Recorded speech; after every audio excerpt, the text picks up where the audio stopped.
네, 오늘 이야기의 주제는 있는 그대로 나답게입니다. 있는 그대로 나답게. 네, 바로 내일 출간 예정인 제 책 제목입니다. 첫 번째 책은 누구나 한 번은 집을 떠난다 라는 제목의 책이었고, 작년 봄에 출간되었습니다. 출가라는 경험은 어떤 출가자, 승려만의 어떤 특수한 것이 아니라 누구나 다 출가와 비슷한 경험을 한다는 내용을 중심으로 해서 제가 20대 때 대학을 다니면서 수행했던 여러 가지 이야기를 담았었고요. 에세이 형식으로 글을 썼었습니다. 이제 이번 책은 이제 에세이는 아니고요. 에세이적인 느낌은 있을 수 있겠지만 인문 교양이 들어갑니다. 부제로서 명상과 철학과 명상으로 행복하기라는 부제를 지었습니다. 핵심되는 그 내용이 철학으로 우리의 삶의 문제들, 또 반드시 문제여야만 되는 것은 아니겠죠. 우리의 각자의 삶을 한번 조망해보고 진단해보고 그 다음에 이제 문제점이 파악이 되면 명상으로서 치료하자, 이런 의미입니다. 물론 철학이 먼저 필요하고 명상은 반드시 나중에 필요하다는 말은 아닙니다. 그렇지만 우선순위 먼저 이제 선후를 한번 생각해 보면, 우리가 이성적 판단, 철학적 사유를 통해서 삶을 통찰할 수 있는 어떤 기본적 개념이 생긴다는 것이죠. 그런데 이런 이론적인 거, 내가 삶에서 맞닥뜨려지는 여러 가지 문제점을 일단 철학적 관점에서, 여기서 철학이라고 한다면 지금까지 왔다간 많은 훌륭한 사람들, 성현들의 말씀 내지는 여러 가지 종교적 가르침, 그뿐 아니라 여러 사람들에게 귀감이 되는 말씀, 어떤 그런 기준이 있어야 된다는 것입니다. 문제를 파악할 때 그런 기준을 가지고 문제를 파악해야 된다는 것이죠. 그리고 나서 명상으로 치유한다. 치유의 방법은 여러 가지가 있습니다. 우리의 삶의 문제들을 해결할 수 있는 방법은 여러 가지 있을 수 있겠는데, 제가 주로 썼던 방법은 명상이기 때문에 여러분들과 그 방법을 공유하고자, 나누고자 이제 부제를 철학과 명상으로 행복하기라고 두었습니다. 네, 명상, 철학, 그리고 행복. 네, 행복해야죠. 우리가 뭐니 해도 행복해야 됩니다. 행복은 굉장히 주관적인 느낌이죠, 사실은. 누군가가 너 행복해 보여 라고 얘기할지라도 내 마음이 지옥이고 불행이면 진짜 행복은 아닙니다. 남들이 보기에는 행복해 보일 수는 있어요. 얼굴도 잘생기고 예쁘고 이렇게 밖에서 드러나는 모습도 좋고 학벌도 좋고 돈도 많이 벌고 사회적으로 성공하게 느껴질 수도 있습니다. 하지만 그것은 밖에서 본 외부의 시각이라는 것이죠. 이런 외부적 시각을 통해서 내가 자신감에는 많은 영향을 줄 수 있겠지만 내 궁극적인 자존감에는 외부적인 것만으로는 채워지지 않는다는 것입니다. 내가 나 스스로를 인정할 때, 내가 나를 알 때, 정말 나답게 살 때 내 자존감이, 즉 나를 존중하는 마음, 자기 효용감이라는 말로도 쓰는데요. 내가 정말 잘 쓰일 수 있는 내 능력, 내 잠재력을 제대로 발휘함을 통해서 내 스스로가 정말 온전하고 만족할 수 있는 그런 삶을 살아야만 우리가 행복할 수 있다는 것입니다. 그래서 내가 나를 찾고 내 부족한 것은 무엇인지, 나는 어떤 사람인지, 어떻게 살아가야 될 것인지를 명상과 철학이라는 도구를 통해서 찾고 해결하는 그런 우리 삶의 인생의 경영 솔루션이다 할 수 있습니다. 네, 지금 8분 들어오셨는데 이렇게 채팅창에 이렇게 하고 싶으신 말씀 남겨주시면 제가 또 채팅으로 할 수도 있고 직접 말씀으로 전할 수 있을 것 같습니다. 사실 이 유튜브 스트리밍의 장점은 소통이겠죠. 실시간 소통, 주고받는 것, 시간과 공간을 초월해서. 일단 공간은 초월이 되는데 시간은 엄밀히 따지고 보면은 초월된다고 할 수는 없겠죠. 하지만 시간도 절약은 될 수 있겠습니다. 어느 정도 우리가 만나기 힘든 그런 시간적 어떤 격차도 있다고 볼 수 있죠. 특히 우리나라가 아니라 외국에 있는 경우는 시공간의 영향을 또 많이 받을 수 있기 때문에 그 격차를 줄일 수 있는 것이 바로 이 유튜브 스트리밍 생방송의 힘인 것 같습니다. 그리고 무엇보다도 재밌지 않습니까? 이렇게 실시간으로 소통한다는 것. 저도 조금 전에 이제 봉은사에 갔다 왔습니다. 오늘 오후에 저는 매주 일요일만 되면 대학생들을 이렇게 만나고 제가 이제 법문 담마 토크라고 하죠. 어떤 도움이 되는 그런 이야기들을 좀 하고 또 듣기도 합니다. 대학생들이 어떻게 생각을 하고 있는지 또 제 생각을 얘기를 해줬는데 어떻게 그것에 대해서 어떻게 반응하는지 또 제가 배우는 것도 많이 있습니다. 그래서 오늘은 이제 불안이라는 주제로 대학생들을 만났습니다. 그래서 이제 즐거운 시간을 보내고 왔는데 이렇게 소통을 할 수 있다라는 것은 굉장히 즐거운 일인 것 같아요. 그리고 이제 제가 이렇게 밤 시간에는 주로 혼자 있죠. 여러분들도 밤에는 휴식하는 시간이고 주로 혼자 여유를 즐기면서 내지는 하루를 정리하고 내일을 계획하면서 이렇게 혼자만의 시간을 갖는 경우가 많이 있는데요. 저도 역시 이렇게 저녁이 되고 밤이 되면 혼자 이렇게 공부를 하기도 하고 또 여러 가지 보기도 하고 뭔가 이렇게 휴식을 취합니다. 그런데 사실 이 저녁 시간에 또 이렇게 굉장히 소통하기 굉장히 좋기도 합니다. 왜냐하면 저녁에는 각자 그 일을 하시는 분들, 공부하시는 분들, 각자 이제 낮에 각자의 일을 하시고 저녁에 돌아와서 이렇게 유튜브라든지 SNS를 통해서 서로 이렇게 뭔가 주고받는 서로 소통하는 시간들을 갖지 않습니까? TV를 볼 수도 있고 책을 읽을 수도 있고 자기 일을 개발할 수도 있고 휴식할 수 있겠지만 이렇게 유튜브를 통해서 소통하는 방법도 있습니다. 그래서 이 시간에 또 많은 분들을 만날 수 있기 때문에 저도 될 수 있으면 저녁 시간을 잘 활용을 하고 싶습니다. 수요일과 금요일에는 봉은사에서 명상 프로그램이 진행이 됩니다. 그래서 그때는 제가 이제 밤이 너무 늦기 때문에 이렇게 온라인에 참여하기가 좀 어렵고요. 그래서 수요일과 금요일에는 그 전에 낮 시간에 오후 3시에서 4시 사이에 그때 그 명상 방법을 통해서 여러분과 소통하는 시간을 갖고 그때는 사실 이렇게 얘기를 주고받거나 채팅을 할 수 있는 그런 환경이 잘 되지는 않습니다. 그래서 주로 댓글로 여러 가지 그 글을 남길 수가 있을 텐데요. 이 시간에는 실제로 그 옆에 바로 이렇게 앞에 이렇게 만나듯이 지금 바로 여러분과 제가 눈과 눈을 마주보고 같은 공간 안에 있는 것 같이 이렇게 얘기를 할 수 있는 것 같습니다. 네, 일단 여러분들이 특별히 말씀이 없으니까 제가 준비한 그런 말씀을 드리도록 하겠습니다. 중간중간에도 하고 싶으신 말씀, 얘기 있으면 바로 올려주시면 제가 그 해당하는 반응을 해드리겠습니다.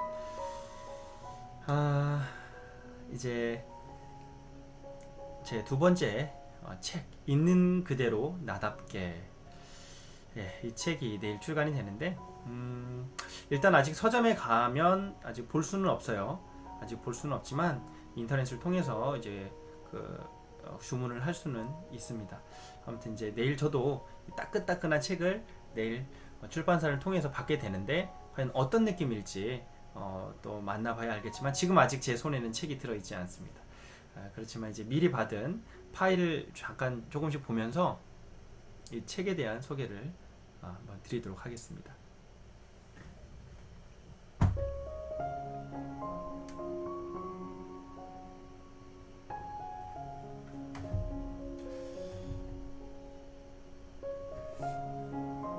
네, 이게 보이나요? 잘 안 보입니다. 네, 이게 아마 액정이라 가지고 잘 보이지 않기 때문에 제가 중요한 핵심이 되는 부분들을 잠깐 좀 읽어보면서 그리고 한번 이 책의 어떤 의미와 취지에 대해서 한번 말씀드리도록 하겠습니다. 네, 책 제목에 이렇게 있는 그대로 나답게 도연 지음 특별한 서재 출판사에서 나왔고요. 부제로 철학과 명상으로 행복하기입니다. 행복할 수 있는 여러 가지 아주 많은 방법들 가운데 이 철학과 명상을 선택한 이유는 우리는 누구나 철학자와 명상가라고 얘기할 수가 있기 때문입니다. 철학과 명상 어려운 것 같지만 사실 우리는 이 삶을 살아가고 있다는 것 자체가 지금 철학을 하고 있는 것입니다. 생각, 어떻게 살아가야 될 것인가, 무엇을 할 것인가, 자기만의 어떠한 사고방식을 가지고 생각하고 있다는 것 자체가 굉장히 철학적인 삶을 살아가고 있는 것입니다. 명상은 뭔가 우리가 통찰하는 힘인데요. 명상은 단지 이거다라고 설명하기는 좀 어렵긴 합니다만은 이제 명상은 뭔가 본다는 의미가 있습니다. 근데 그냥 보는 게 아니라 어둡게 보는 것입니다. 우리가 눈을 감고 보는 거나 눈을 감는다는 의미는 뭔가 이 보여지는 세계뿐만 아니라 보이지 않는 세계에 대해서 내가 이제 집중을 하고 무언가를 이제 드러나지 않은 진실을 보게 되는 것입니다. 그리고 명상이라는 말이 메디테이션이라는 어떤 치료한다라는 메델이라는 라틴어에서 나왔어요. 그래서 이제 치유하고 무언가를 이렇게 연결한다라는 의미거든요. 그래서 이 치유와 어떤 연결, 결합 이런 의미를 갖고 있습니다. 그래서 그런 이제 우리가 이제 삶을 통해서 삶에서 여러 가지 내가 가슴이 아프고 머리가 아프고 삶에 골칫거리가 있을 때 이것을 나만의 방식으로 이렇게 해결하는 거. 마치 어깨가 이제 결렸을 때 뭔가 이렇게 어깨를 풀어주는 것도 명상이 될 수 있는 것이죠. 네. 그리고 누군가 내 삶에 고민스러운 일을 당했을 때, 이제 막 스트레스가 많이 쌓일 때, 화가 날 때, 이럴 때 차분히 심호흡을 하는 것. 네. 그리고 내가 뭔가 이제 몸이 힘들고 마음이 힘들 때 보게 되면 내가 욕심을 갖고 있는 경우가 굉장히 많아요. 필요 이상의 욕심을 가지고 반드시 해야 된다고 생각을 하는데 사실 반드시 해야 되지 않을 수도 있거든요. 그래서 우리가 욕심을 이렇게 내려놓는 마음가짐으로 욕심을 내려놓는, 내가 너무 소유하고 있는 많은 것들이 꼭 반드시 필요한가, 정말 필요한가를 생각해 보면 반드시 필요하지 않은 경우가 굉장히 많이 있습니다. 우리가 얼떨결에 사거나 갑자기 이제 싼 제품이 나와서 사는 경우도 많이 있고, 그래서 그런 부분에서 욕심을 내려놓는다, 내가 마음을 이렇게 좋게 먹는다라는 것도 일종의 명상의 방법일 수 있겠습니다. 그래서 철학이든 명상이든 굉장히 범위가 넓을 수 있겠지만 제가 경험을 통해서, 그리고 행복을 위한, 우리가 철학과 명상을 하는 목적이 여러 가지 있을 수 있죠. 하지만 궁극적 목적은 내가 지금 행복해지기 위함이지 않겠습니까? 그래서 거기에 맞춘 필요한 그런 철학적인 내용, 명상적인 내용을 담고 있습니다. 있는 그대로 나답게. 있는 그대로. 여러분, 지금 여러분 나 받아들이고 말 거 없이 그냥 살아야죠. 일단은 어떻게 내가 일단은 어떻게든 살아야죠. 예, 뭐 죽을 수는 없지 않습니까? 어떻게든 살아있다면 살아있는 이유가 있는 것이고 살아야죠. 있는 그대로, 지금 나의 있는 그대로의 모습을 여러분, 나는 과연 알고 있는가? 내가 나를 아는가? 내가 나를 아는 것 같지만 실상 내가 나를 잘 모르는 건 아닐까? 있는 그대로의 나를 보는 것이 아니라 무언가 왜곡된 진짜 내가 아니라 어느 순간 내가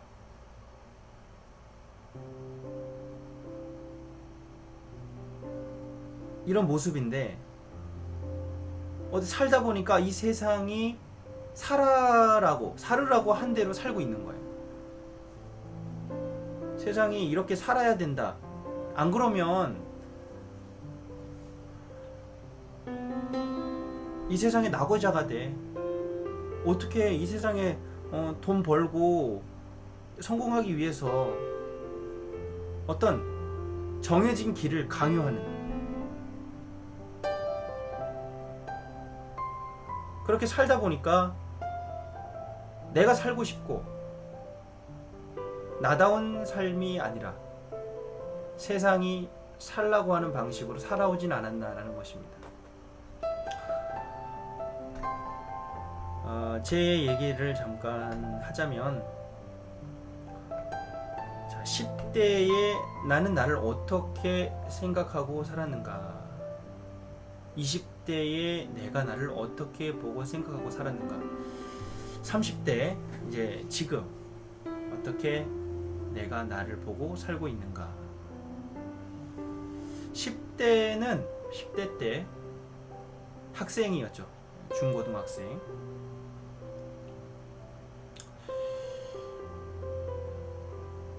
10대 때는 학생답게가 중요했던 것 같아요. 학생답게, 학생다워야 된다. 학생이라면 네모칸 이렇게 두면 어떻게 가요? 학생이라면 네모 해야 한다.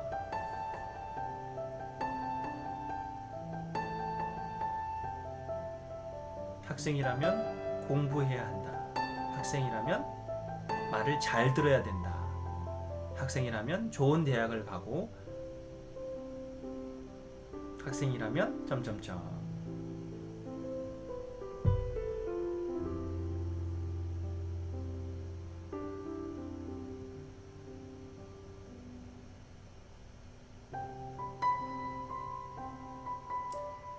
네, 지금 잠시 채팅창을 보도록 하겠습니다. 네, 하승은님께서 네, 인사해 주셨네요. 네, 건강하시길 바라겠습니다. 네, 이렇게 뭔가 하시고 싶으신 말씀이 있으면 채팅창에 남겨주시면 좋겠고, 좀 비매너 글은 조금 자제해 주시면 좋겠습니다. 네. 자, 10대 때는 학생답게가 중요했어요. 그러니까 나를 들여다볼 겨를이 없었죠. 뭐 여러 가지, 저 같은 경우는 학교 다니면서도 뭐 운동도 좋아해서 운동도 많이 하고, 가끔 스트레스 풀러 게임을 하기도 했고요. 예, 아쉽게도 그 당시에는 이제 연애는 못했지만 공부는 좀 열심히 했었고, 동아리 활동으로 방송반을 했었어요. 그때도 제가 아나운서를 했었는데, 뭔가 이렇게 삶의 즐거움 그리고 하고 싶은 것을 좀 이렇게 하면서 이렇게 지냈는데요. 학생답게가 가장 중요했습니다. 나를 찾을 겨를이 없었죠. 학생답게를 위해서 열심히 살았어요. 그래서 이제 제가 원하는 대학을 들어가게 됐죠. 그래서 이제 공부를 이제 학생답게 공부한 결과를 그래도 성취가 좀 있었다라고 볼 수는 있습니다. 그런데 대학교에 들어와서 고민이 생겼어요. 학생답게 살다 보니까 대학생이 됐는데 대학생답게에 대한 답이 너무 두루뭉술한 거예요. 과연 이 학점을 잘 받는 게 대학생답게일까? 아니면 어떤 공모전에 들어간다거나 그런 어떤 여러가지 토익 점수를 올린다거나 이렇게 대학생으로서의 해야 되는 것들을 하는 것이 과연 대학생답게, 맞습니다. 대학생다울 수는 있어요. 대학생다울 수는 있는데 과연 그것이 나다운 것일까?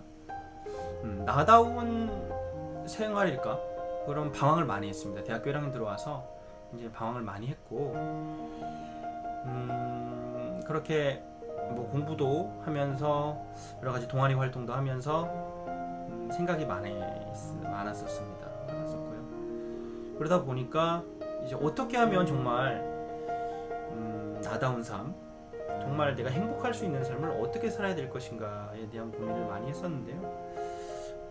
정말 어떤 기회가 찾아왔어요. 네, 기회. 무슨 기회냐? 버릴 수 있는 기회가 찾아왔습니다. 버릴 수 있는 기회.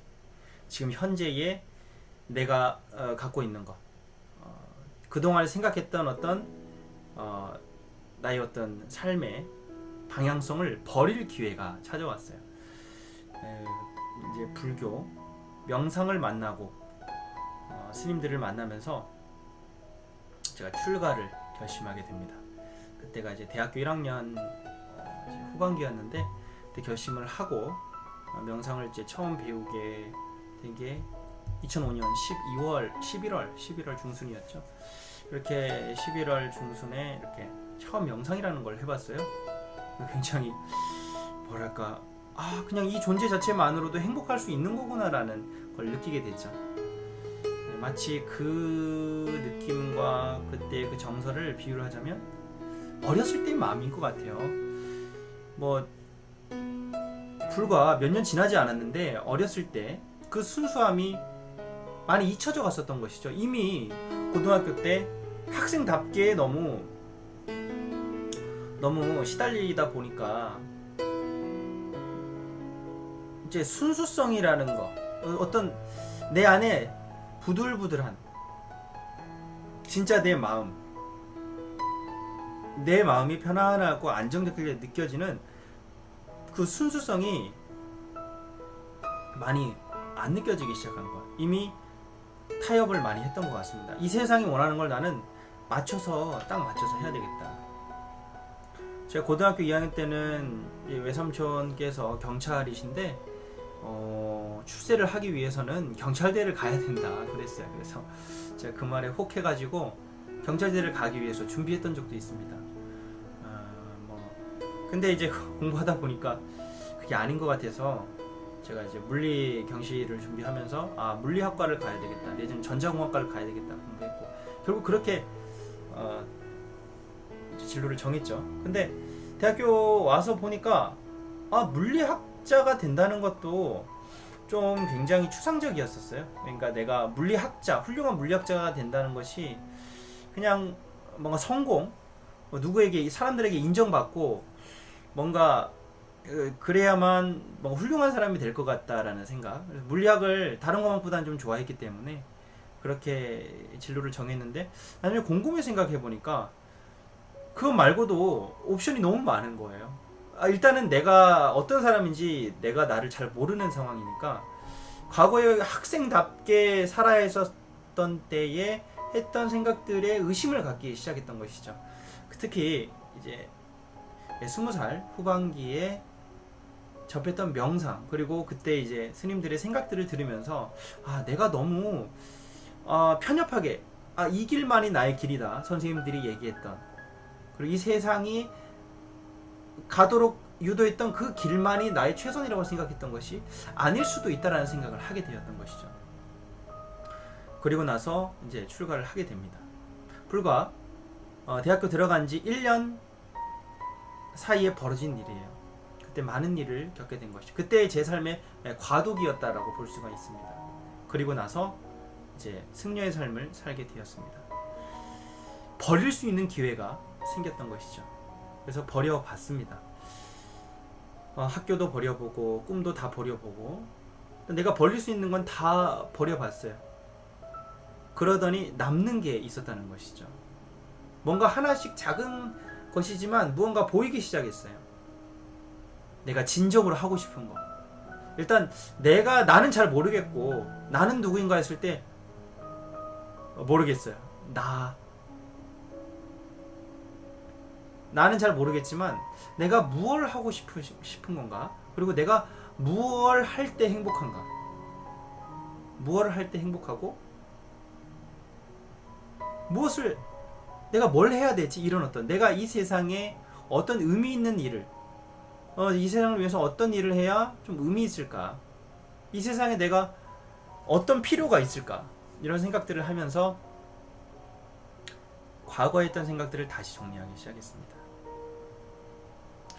그때 이제 이렇게 뭔가 과거의 것들을 내려놓고 새로운 생각을 하면서 뭔가 삶이 달라지기 시작했는데요. 그러면서도 이제 하나 갖고 있었던 게 있어요. 그것은 무엇이냐면 스님답기였습니다. 스님답게. 그러니까 20대를 전체를 두고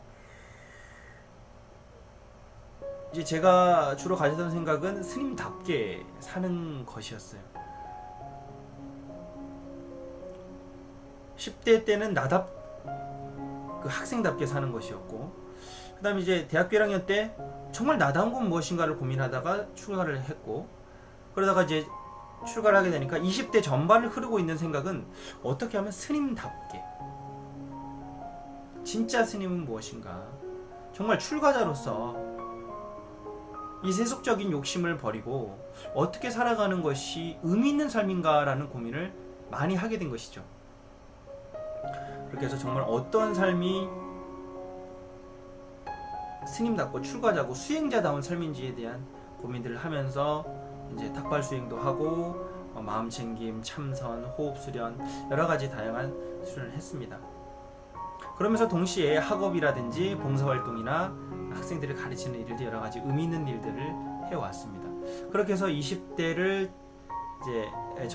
전반에 걸쳐서 제가 이제 스님답게 사는 것이 무엇인가를 생각하게 됐습니다. 그러다가 이제 30대가 됐을 때 정말 스님답게 살기 위해서는 정말 진짜 스님들이 있는 곳에 가야 되겠다. 그러니까 진짜 스님, 가짜 스님이라는 말이 좀 이상할 수 있겠는데요. 제가 원래 처음 출가했을 때는 작은 종단에서 이제 출가를 했기 때문에 뭔가 제가 대하고 만났던 어떤 그 승가 그런 분위기가 그렇게 약간 좀 작기 때문에 체계적인 교육은 받지 못했던 것 같아요. 물론 거기에서의 수행과 가르침도 저에게 큰 도움이 되었지만, 그래서 이제 30대 들면서 정말 그 이제 조계종에 오면서 다시 출가를 하게 됐습니다. 그런데 이제 제가 30대를 지금 달리고 있는데 지금 많이 하는 생각이 이제는 스님답게보다는 정말 스님다워지기 위해서 조계종에 왔는데, 조계종에 와서 지금 드는 생각은 나답게, 다시 나답게라는 생각이 많이 들고 있어요. 스님답게도 결국 나는 아니잖아요. 이 스님이라고 하는 어떤 하나의 틀이 있다는 것이죠. 우리나라에도 10,000명이 넘는 스님들이 있습니다. 전 세계적으로 굉장히 많은 스님들이 있죠. 그리고 과거에도 많이 있어 왔습니다. 물론 이제 부처님이 걸어가셨던 그 붓다의 옛길도 걸어가야 되겠고, 또 지금까지 있어 왔었던 스님들의 그러한 길도 제가 쭉 이렇게 따라가야 되겠죠. 하지만 나라고 하는 이 존재는 지금 이 순간밖에 없는 거죠. 스님이라고 하는 어떤 틀이 있고 그렇게 살아야 된다라는 것은 있지만 내가 어떻게 살 것인가라는 것은 다시 새롭게 정립을 해야 되는 것입니다. 과거에 저와 똑같이 살아왔던 분은 아무도 없어요. 훌륭하신 분은 있겠지만 과거에 저는 과거에 없었고 비슷한 삶을 살아온 분도 없었고 설령 비슷하게 살아왔어도 몰라요. 어떻게 살아갔다가 죽었는지. 내가 나를 처음 만난 겁니다. 그러면 참고를 할 수 있겠지만 결국 내 삶을 내가 알아서 개척해서 살아가야 한다는 것이죠. 여기서 나답게라고 하는 키워드가 나온 것입니다. 그래서 이번 책 제목이 있는 그대로 나답게에서 있는 그대로의 현재의 나, 현재의 나를 봄을 통해서 우리는 과거의 나를 만나고 미래의 나도 만날 수가 있습니다. 현재의 나를 제대로 내가 볼 수 있어야 과거의 나, 미래의 나를 통찰해서 한 번에 볼 수가 있는 것입니다. 자, 이 설명은 다음번에 과거, 현재, 미래에 대한 설명 이제 말씀을 드릴 때 한번 자세하게 풀어드리도록 하고요. 자, 있는 그대로 나답게 어떻게 살 것이냐, 자, 이런 주제로 책을 썼습니다. 네, 잠시 이제 채팅창에 올리신 글을 보도록 하겠습니다.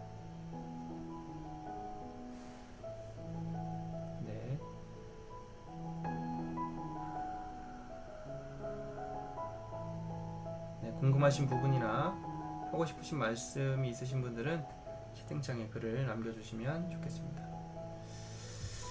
자, 여는 글을 한번 보도록 할게요. 여는 글에 이렇게 쓰여 있습니다.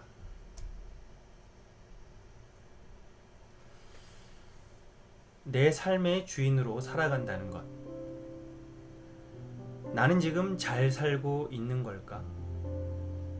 대학 생활에 지치고 힘들 때면 이런 질문을 제 자신에게 하곤 했습니다.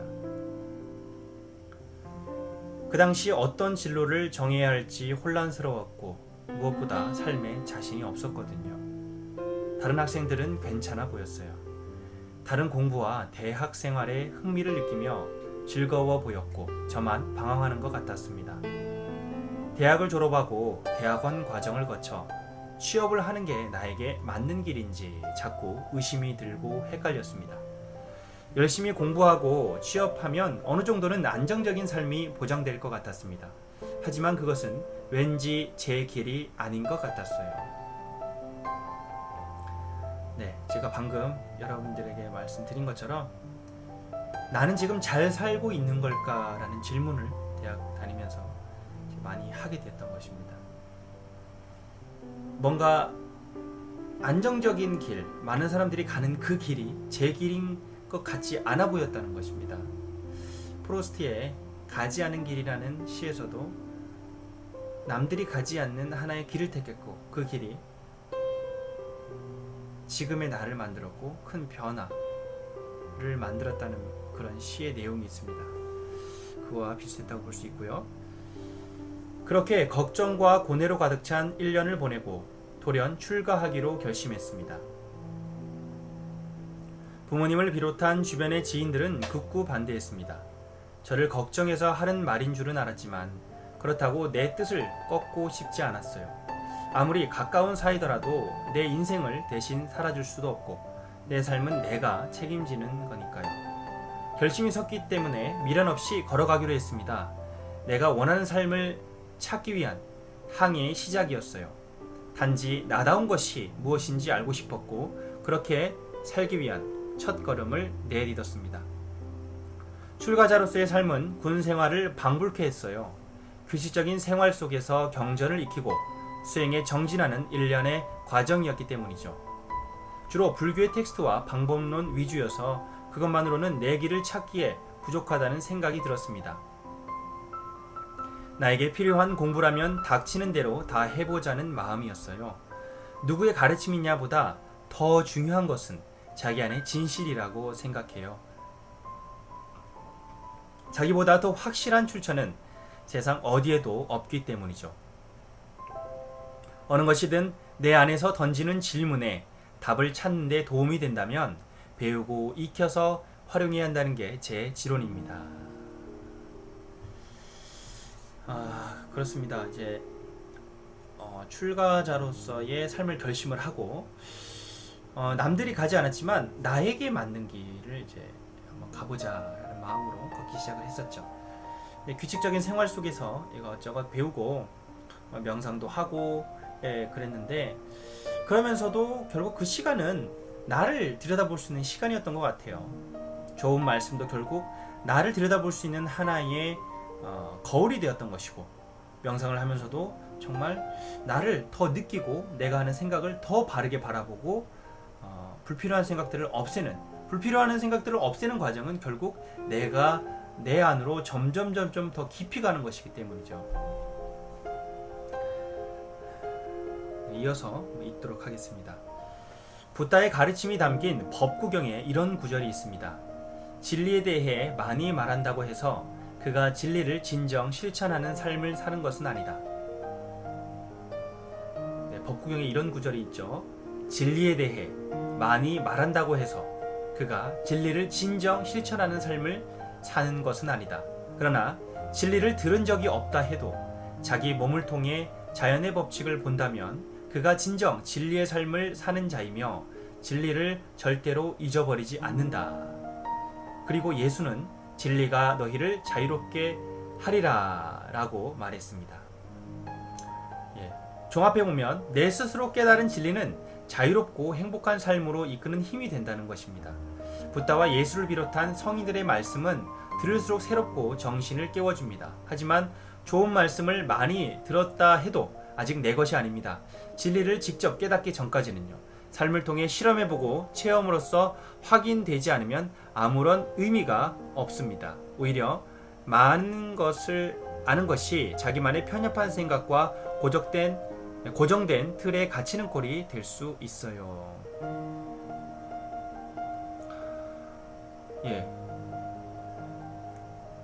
우리가 많이 아는 것도 사실 중요하죠. 많이 아는 것도 굉장히 이제 알아야 됩니다. 아는 게 힘이다라고 그 프랜시스 베이컨은 아는 게 힘이다라고 그랬습니다. 아는 게 힘인 것은 맞지만 단지 우리가 머리로 알고 이해한다고 해서 완전히 아는 건 아닙니다. 그래서 이제 불가에서도 선오후수란 말이 있어요. 선오후수. 선오, 먼저 선에 깨달을 오자, 먼저 깨닫고 후수, 나중에 닦는다라는 것입니다. 우리가 어떤 이치에 대해서도 깨달아야 되는 거예요. 해오라고도 하는데요. 이해로서 깨달아야 되는 것입니다. 아무리 좋은 글과 좋은 가르침, 성경, 불경, 인도 많이 경전 여러 가지 좋은 가르침들이 있어도 그것을 내가 깨닫지 않으면 결국 그 깨닫는다는 것은 나에게 맞는 진리여야 된다는 것입니다. 남이 아니라 나에게 해당된다는 것이에요. 결국 그 말씀을 하셨을 때는 과거지 않습니까? 그 과거에 했던 말씀을 그것을 나에게 적용시킬 수 있어야 되는 것입니다. 분명히 시간의 차가 있고 서로 또 다른 사람이기 때문에 조금씩 다를 수가 있어요. 그래서 현재 내가 다시 생각을 해서 나에게 맞는 진리로서 내가 재발견해야 된다는 것입니다. 내가 재발견하지 않은 진리는 거짓된 것입니다. 그래서 이제 임재선사는 수처작초 입처계진이라 이런 말씀을 하셨죠. 내가 머무는 곳의 주인공이 되어야만이 그것이 바로 진실이다, 진리다라고 하는 것입니다. 내가 주인공이 되지 않으면 늘 주인공이 아니라 가르쳐주는 대로 내가 그냥 따르기만 하는 어떤 로봇같이 그런 종과 같은 생각을 하고 있다면 그건 진리를 읽더라도 진짜 바른 가르침을 읽더라도 그것은 한낱 종이에 불과할 수밖에 없고 오히려 내가 잘못됐으니까 편협된 시각에 사로잡힐 수가 있다는 것입니다. 그래서 이제 불가의 선가에 보면 선사들은 이제 부처를 만나면 부처를 죽이고 경전, 불법을 만나면 진리를 만나면 조사를 만나면 조사를 죽여라, 부처를 만나면 부처를 죽여라 라고 했습니다. 그런 의미는 화두 얘기는 하지만 거기에 사로잡혀서는 안 된다는 것이죠. 그것을 법집이라 합니다. 법이라는 집착, 깨달음에 대한 나만의 잘못된 집착에 사로잡히면 안 된다는 것입니다. 그 어떤 미혹함에 빠져들어서는 결국 우리가 바른 가르침을 바른 길을 갈 수가 없다는 것이죠. 나에게서 진리를 찾아야 그것이 바로 참된 가르침이고 내가 그걸 실천할 수가 있는 것입니다. 아무리 남들이 뭐라고 해도 그것이 나에게 와닿지 않을 수가 있어요. 내가 깨달은 진리, 내가 내 안에서 발견한 진리여야 된다. 이렇게 붓다와 예수는 말하고 있는 것입니다. 그래야만이 진리가 나 자신을 자유롭게 하고 내 자신의 해탈, 열반, 자유로워진 걸림없이 살 수 있는 사람이 이 세상에 의미 있는 더 도움이 되는 삶을 살 수가 있다라는 것입니다. 그것은 곧 내가 자유로워지고 내 안에 발견한 진리를 통해서 내가 자유로워지면 내가 행복하게 된다는 것이죠. 그리고 내가 행복해야만 다른 사람도 주변도 행복하게 할 수 있다는 뜻입니다.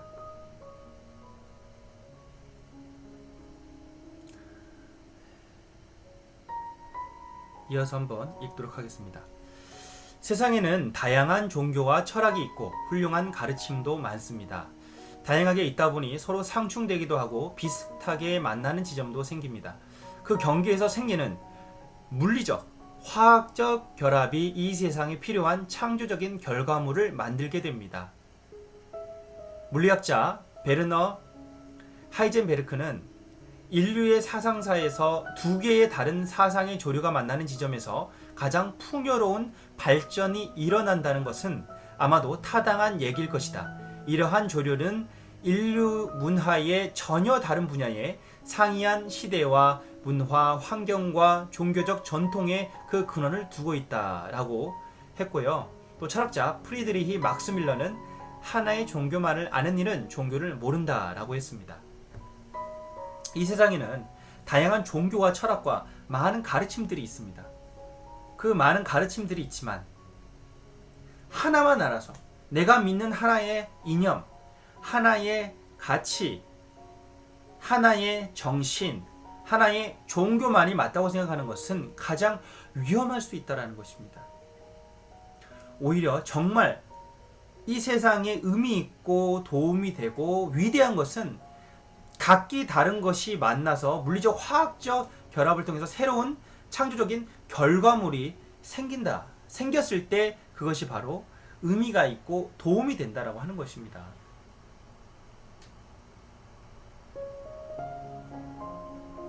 부처님께서는 제자들에게 이런 말씀을 하신 적이 있어요. 가장 위험한 것은 내가 맞다고 생각하는 것이다. 내 생각이 맞다고 생각하는 것이 가장 위험하다라고 그랬어요. 싸움은 어디에서 발생합니까? 사람들과의 마찰은 어디서 발생합니까?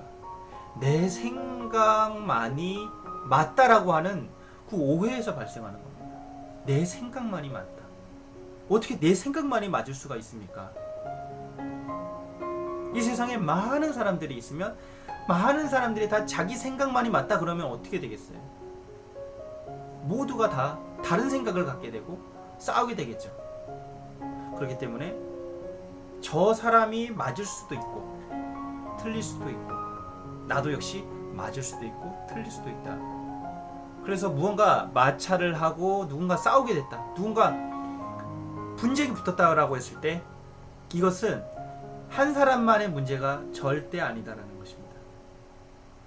양쪽에 모두 문제가 있다고 봐야 됩니다. 어떤 분쟁이 났을 때 한쪽만 문제가 있는 것이 아니에요. 양쪽에 다 문제가 있는데, 물론 뭐 크기와 정도의 차이가 있고 그것을 이제 중재하는 사람은 보다 더 잘못을 했다, 보다 더 그 문제의 이제 원인 제공을 더 많이 했다라고 하는 쪽에 어떤 잘못을 했다라고 이렇게 판정을 하죠. 그런 경우는 그렇게 판정을 해야 되는 입장에서는 그렇게 내리지만, 어떤 관계든 분쟁이 생겼다라고 하는 것은 양쪽에 다 문제가 있다라고 보시면 돼요. 그러니까 우리가 뭐 맨날 많이 다투고 싸우는 사람들 있잖아요. 그런 분들은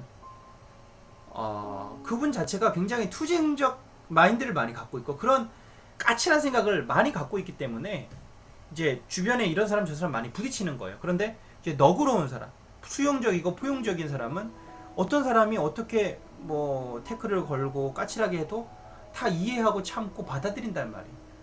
그 겸손의 미덕은 내가 틀릴 수도 있다, 내가 부족한 사람이다라고 하는 그 마음에서 나온다는 것이죠. 그런데 이제 오만함, 가장 무서운 것이 이제 오만함일 수 있어요. 자만심, 내가 최고다, 내가 최고다라고 할 때 가장 위험한 순간입니다. 이 세상에서도 어느 뭐 공부를 하건 어느 일을 해서 어느 위치에 있건 가장 위험한 것은 나는 완벽해, 내가 최고다라고, 그게 가장 위험한 겁니다. 또 언제 떨어질지 모르는 것이잖아요. 우리는 올라가다 보면 내려갈 일이 생기잖아요. 그래서 가장 내가 높이 올라갈 때를 경계해야 되는 것입니다. 언제 떨어질지 모르는 것이잖아요. 그래서 내가 부족하다는 마음을 가지고 계속 겸손한 마음을 가지고 틀릴 수도 있다라는 것입니다. 또 부처님도 가장 위험한 것은 내가 맞다라고 생각하는 것입니다. 나도 틀릴 수도 있고 나도 부족한 사람이다라고 생각을 해야 그게 오히려 더 진리에 가까운 것입니다. 그래서 불교에서는 무상이라는 말을 굉장히 중요하게 여기고 있습니다. 왜냐? 무상, 계속 바뀐다는 것이죠. 항상하는 것이 없다는 것이죠. 계속 바뀌는데 고정된 어떤 진리라는 게 뭐가 있겠느냐는 거예요. 나라는 존재, 이 우주도 바뀌고 마음도 바뀌고 생로병사, 우리의 몸은 생로병사하고 태어나면 늙고 병들고 죽고, 우리의 마음은 생주이멸한다. 태어나면 머무르다가 이제 달라지다가 멸하는 것이고, 우주는 성주개공한다. 생기면 또 머무르다가 이제 허물어지다가 또 멸하는, 우주와 우리의 신체와 마음 모두가 다 이렇게 어떤 하나의 사이클이 있는 거예요. 그러니까 이제 뭐 윤회라는 것도 우리가 존재하면은 또 어디론가 또 다시 환원되고 다시 또 태어나고 하는 이런 개념이 있는 것이죠. 우리 마음도 계속 시시각각 변합니다. 무상이라고 하는 거죠. 항상 하지 않은 거예요. 계속 바뀌어요. 계속. 그래서 이제 많은 성현들이 그런 얘기를 했죠. 계속 바뀐다고. 이제 히랍의 그리스 철학자 중에 소크라테스 이전의 철학자 중에 헤라클라이토스라는 사람이 있습니다. 이 사람은 이제 어떻게 이제 사람들이 얘기를 했냐면, 이제 서양의 붓다라고 얘기를 하기도 하고요. 다른 말로는 이제 노자와 굉장히 닮았다라고도 합니다. 우리 뭐 동양에서는 성자다 그러면 특히 중국이나 인도 이쪽에서는 이제 이제 이런 또 분들이 있고, 그런데 아무튼 이제 그 서양의 붓다라고 하는 것이 헤라클레이토스라는 분이 있는데, 이제 이분은 이제 무상, 어떤 계속 변화하는 이제 근데 이 우주의 이 만물의 근원은 이제 불이다라고 그랬어요. 그래서 계속 변한다. 그래서 불이 계속 바뀌잖아요. 이렇게 에너지가 바뀌고. 근데 이제 노자 같은 경우에는 물이다. 그래서 가장 선한 것이 물이다. 그래서 상선약수란 말도 하고, 이 물이 어떤 우주의 근원이다라고 그래서 물같이 살아야 된다 그랬는데, 어떤 물과 불에 대한 얘기를 한 건 좀 다르긴 하지만 어쨌든 계속 변한다는 거죠. 계속 변한다는 거. 고정되어 있을 때 가장 위험하고 진리에서 벗어난 거라고 할 수 있어요. 헤라클레이토스 같은 경우에는 우리는 한 번 담근 강에는 두 번 발을 담글 수 없다라는 말을 했습니다. 한 번 발을 담궜어요. 그러면 그 강은 이미 같은 강물이 아닌 겁니다. 이미 강물은 지나갔잖아요. 그러면 내가 다시 한번 발을 담그려고 했을 때는 다른 강물이 된 것이죠. 계속 바뀐다는 무상의 진리를 동서양을 막론하고 다 그렇게 바뀌는 것에 대해서 이렇게 얘기를 했습니다. 그리고 이제 무상인데 어떻게 나라고 하는 존재를 하나로 고정할 수 있겠어요? 그래서 무아인 겁니다. 계속 변하는데 어떻게 나라는 존재를 하나로 고정시킬 수 있겠습니까? 그래서 무아인데, 이제 책 제목이 나답게이지 않습니까? 나답게. 그러면 그래서 나가 없다면서 무슨 나냐? 뭐지? 이거 이렇게 생각할 수 있겠는데, 여기에서의 나는 고정된 나를 얘기하지 않아요. 무상과 무아의적인 나라고 보시면 됩니다. 그러니까 나가 계속 바뀌니까 우리는 계속해서 철학과 명상 내지는 자기만의 방식을 가지고 계속 바뀌는 나를 관찰할 필요가 있어요. 예.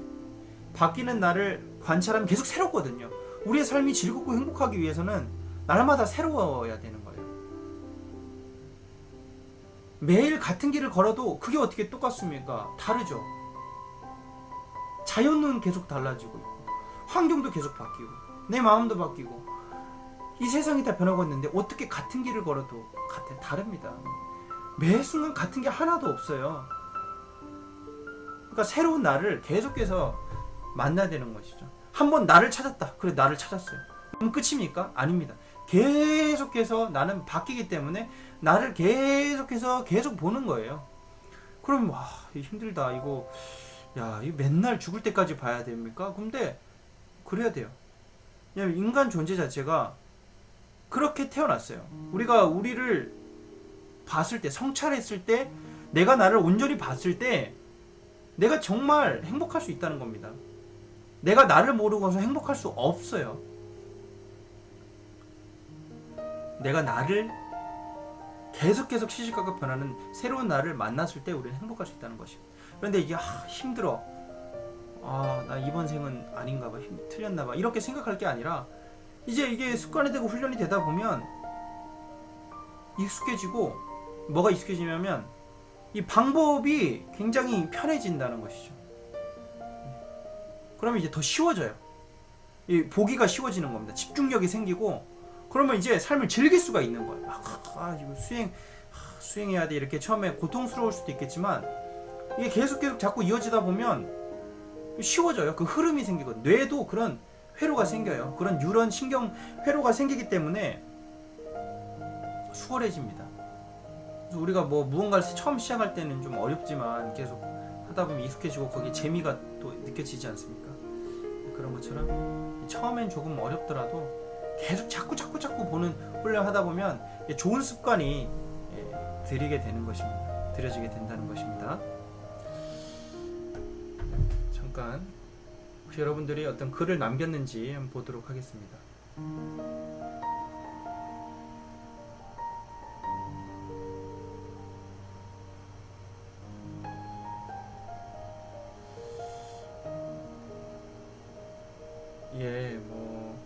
아직 특별히 댓글은 없는데 지금 5분이 들어와 계시네요. 여러분 한번 좀 인사해 주시면 어떠실까요? 인사를 하시면 굉장히 제가 힘이 날 것 같아요. 지금도 즐겁고 아주 행복한데, 여러분들이 같이 함께 하고 있다는 것을 저에게 알려주시면 더 제가 혼잣말을 하는 게 아니라 좀 함께 하는 기분을 느낄 수 있을 것 같습니다. 지금 노래 음향은 괜찮나요? 지금 배경음이 혹시 너무 커서 제 목소리가 안 들리는 건 아니죠? 지금 마이크랑 좀 거리가 있기 때문에 혹시 제 목소리가 안 들어가고 있는 건 아닌가. 혹시 영상이 자주 끊기나요? 지금 영상이 제대로 들어가는지 끊기는지를 잘 모르겠는데요. 지금 이제 의견을 주셨습니다. 한번 보도록 하겠습니다.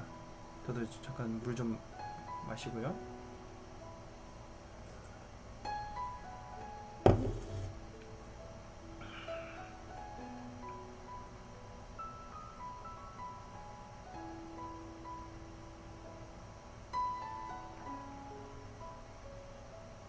고병욱님께서 해주신 말씀을 제가 한번 읽어보도록 하겠습니다. 말씀 감사합니다. 이견이 있습니다.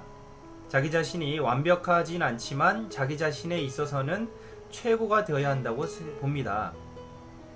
남과 비교하거나 경쟁하는 마음에서 최고가 아니라 자기 자신을 최고로 사랑하고 최고로 여기는 마음이 필요하다고 봅니다.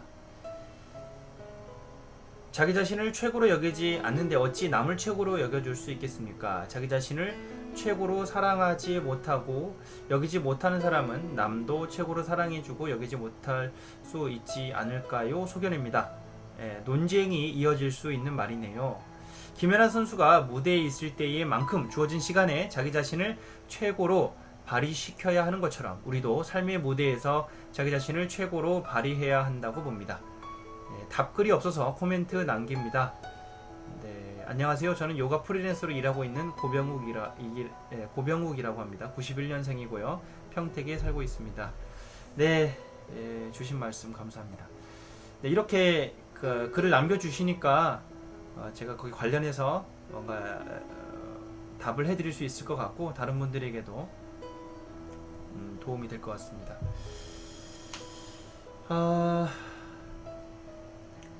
요가를 하시네요. 저도 조금 전에 요가를 하고 왔어요. 보건사에서 이제 한 달에 한두 번씩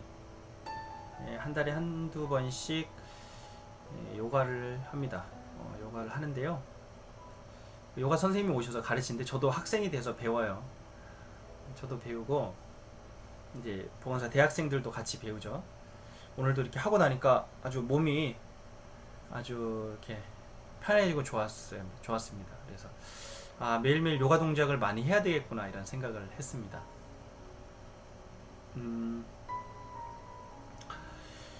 최고로 여긴다라는 말씀을 하셨어요. 나 자신을 최고로 여긴다. 지당하신 말씀입니다. 저도 그렇게 생각합니다. 김연아 선수가 무대 위에서 자기 자신을 최고로 여기면서 좋은 어떤 모습을 보여준 것처럼 우리도 우리 삶의 무대에서 최선을 다하고 최고의 무대를 보일 필요가 있다라는 말씀을 하셨습니다. 일단 저와 생각이 비슷하다는 의미에서 이견이라기보다는 하나의 의견이지 않나 라는 생각이 들고요. 이 자기를 최고로 여기기 위해서는 어떤 과정, 어떤 마음가짐이 필요할지를 한번 생각해 보면 어떨까요? 내가 내 자신을 최고로 여기어야 좋겠죠. 맞습니다. 내가 나를 위해야 남을 더 위해줄 수 있고 내가 나 자신을 소중하고 최고라고 여기는 만큼 다른 사람을 그렇게 여길 수가 있겠죠. 이것은 내가 나를 위할 수 있는 만큼 남을 위할 수 있고 내가 나를 느끼는 만큼 상대방을 느낄 수도 있다라는 말이고 이 자비심도 결국 내가 나를 내 마음과 내 느낌과 내 생각을 내가 잘 느낄 수 있을 때 상대방도 저렇게 고통스러워할 수 있고 생각하고 느낀다라고 여겨지기 때문에 자비심이 이제 일어나는 것이겠죠. 같은 맥락입니다. 내가 나를 최고라고 여기기 위해서 그런데 여기서 전제는 내가 나를 반드시 최고로 여겨야만 하는가? 그러니까 그 방법론에 있어서 나는 최고로 여겨야 돼라는 방법론보다는 그냥 있는 그대로의 나를 관찰하다 보면 있는 그대로 보면 그게 저절로 느껴진다라는 말씀을 드리고 싶은 거예요. 우리가 사람들을 만나고 어떤 사람들 앞에 섰을 때 그래 잘하고 있어 네가 최고야 이렇게 나를 다독이는 것이 필요하죠. 나의 어떤 자신감을 높이고 나 스스로 어떤 의지를 내기 위해서 그런 게 필요하죠. 근데 계속 그러는 건 아니잖아요. 우리가 나 자신을 생각할 때 있는 그대로의 나를 내가 볼 수만 있다면 굳이 특별히 막 세게 마음을 먹고 애쓰지 않아도 저절로 내가 나를 존중하고 최고라고 여길 수 있다라고 하는 그런 방법론을 말씀을 드리는 것입니다. 그래서 오해하지 않았으면 좋을 것 같고요. 네, 아무튼 이렇게 글을 남겨주셔서 감사합니다. 네, 지금 제가 방송을 시작한 지 1시간 8분이 됐습니다. 지금 됐는데 지금 여기 화질 상태라든지 약간 방송에 있어서 조금 뭔가 오류가 보여서 잠깐 좀 문제를 파악을 하고 다시 금방 돌아오도록 하겠습니다. 또 일찍 돌아올 테니까 또 방송 재개하면 다시 뵙도록 하겠습니다. 시청해주신 여러분 감사합니다.